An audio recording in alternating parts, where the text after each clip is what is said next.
This video is going to be quite different compared to most of my other content. It's still a philosophical video, but unlike all the previous ones, today I'm going to talk about two specific works of art that I love at a personal level. It's not just that I appreciate their merits or uphold their philosophical content, but even more than that, I feel like I'm in a relationship with them, for they are a source of love and insight.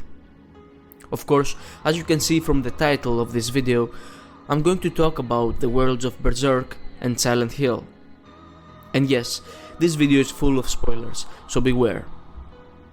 These two artistic canons, though they tell completely different tales, seem to appeal to a very particular audience. In a strange way, it feels like they have something in common. It's like they're battling with the same problems in different ways. What I want to propose in this video is that both of these pieces of art deal with the interaction between suffering and masculine moral purpose. They are the two possible pathways that one may choose in dealing with suffering as a man, and in that respect, they are like two sides of the same coin, both referring to a very specific choice. A binary choice, for which there is no escape. And so today, we're going to delve into this choice and its implications. Let's start with Silent Hill.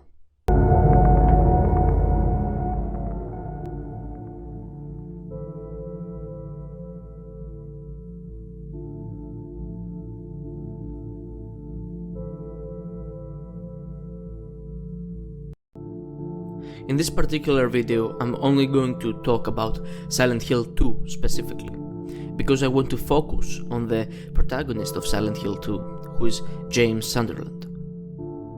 For those who don't know the game, here is a rough outline of the story. We follow the life and the actions of a man named James Sunderland, who is grieving the loss of his wife, Mary. At first, what we learn, and what James consciously remembers, is that Mary died from a terrible disease.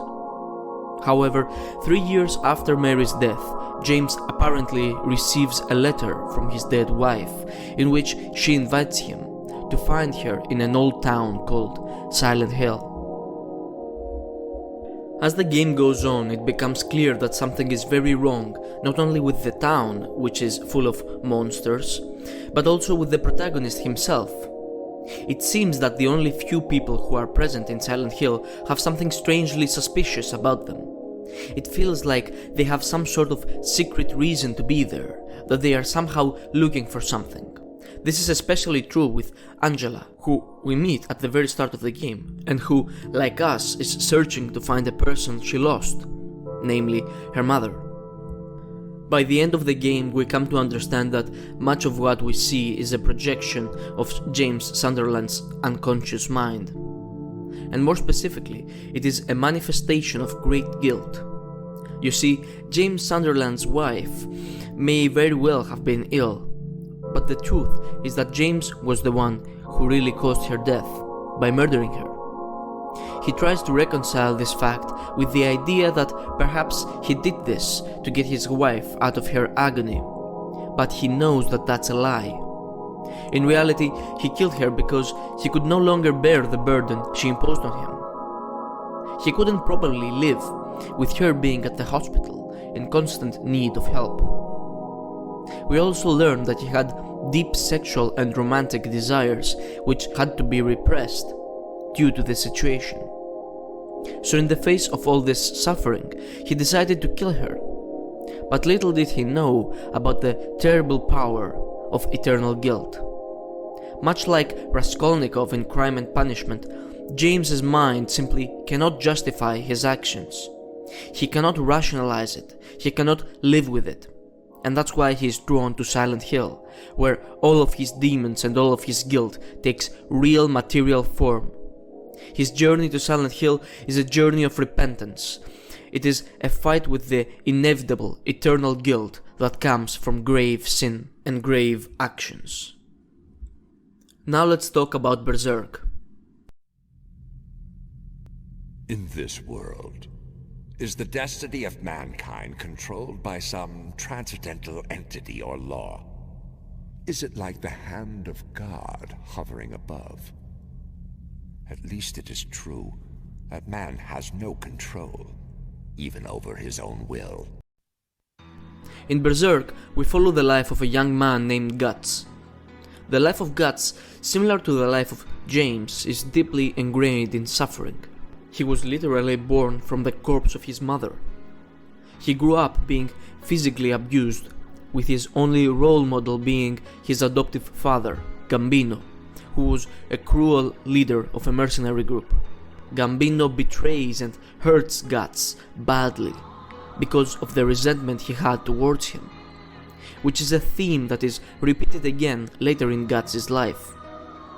For example, one night Gambino made a deal with a pedophilic mercenary, essentially allowing him to violate young Guts in exchange for a few silver coins. As you can understand, Guts suffered severe trauma during his childhood, and things did not become better as he aged. After killing his adoptive father in self-defense, Guts eventually becomes a very skilled swordsman and gets employed by another mercenary named Griffith, who was able to beat him in a duel. From the very start, it becomes quite obvious that Griffith has something special. He isn't just like any other fighting man. He has an invincible aura, a confidence so great that it seduces everyone around him. At first, Guts has antagonistic feelings towards this great leader, but eventually he learns to admire and rely on him, not so much because of his skill, but because of his character. It seems that Griffith doesn't merely fight for money or survival. Griffith fights because he has a great vision for himself. He has a dream of achieving true greatness and reaching a powerful ideal. Guts follows Griffith and his mercenary group, the Band of the Hawks, through huge battles and great war. But the story of Guts is not a story about war or mercenaries for that matter. The real focus of the story is the idea of purpose. You see, at the early stages of Guts' life, he swung his sword in order to survive and escape death. At some point, however, it becomes clear to Guts that fighting and killing is no longer just a means for survival, but a fundamental aspect of his character. In some sense, he is not fighting for any particular purpose, but fighting for the sake of fighting. Instead of striving for a higher purpose like Griffith, the very act of swinging his sword becomes a purpose in it of itself. I think there is something very important that Berserk is trying to teach us here. For most people, life is not about some ultimate end goal. This may be part of it, but not entirely. Most people resonate with Guts because they feel that meaning and purpose do not actually work like a list of accomplishments, but rather like a way of being. Guts is a character who contends with this idea in two ways. The first being the purpose of the things we do, and the second being the purpose of the way we are, that is, our moral code and responsibility. This is exactly where Berserk and Silent Hill intersect, in this deep sense of importance and value that we give to our conscience and our sense of responsibility. There is nothing more noble than a man who sticks to his principles no matter what the circumstances are. A man who can withstand pain, betrayal and tragedy without losing his identity and his conscience. At the start of the video I said that Silent Hill 2 and Berserk are two sides of the same coin. Well, the coin that I am referring to is suffering, and the two sides of it are the two kinds of suffering that a man faces when he has a strong conscience. The Silent Hill side of suffering is the immense pain we experience when we succumb to the circumstances of the external world, and we sacrifice our moral compass. James Sunderland is drawn to Silent Hill because deep down he knows he deserves punishment for his actions. He knows that no matter what the circumstances are, he is still responsible for his own character. The monsters of Silent Hill are all representations of his guilt. They are his fear and the painful acknowledgement that he failed to overcome that fear. This is the one side of moral suffering. Guts, on the other hand, shows us the other side of suffering.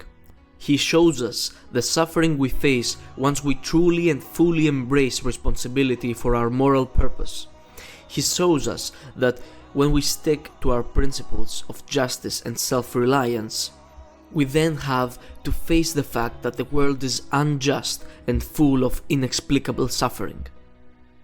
Even when we do our very best and fight our very hardest, sometimes tragedy happens anyway. I don't want to get into graphic detail here, but those of you who've read or seen Berserk know very well what happens during the eclipse. Guts loses everything. He loses the people he loves. He loses the world he admires. He is betrayed by his most trusted person, and yet he chooses to accept the responsibility for it anyway. He chooses not to abandon his moral purpose, because he understands that the other side of that would be to suffer like James Sunderland. In general, I guess this is the sort of binary choice that we have to face.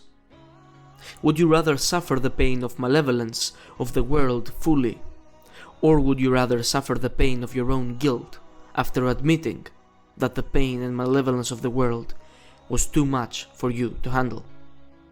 Would you rather suffer like James Sunderland, or suffer like Guts? The choice is yours.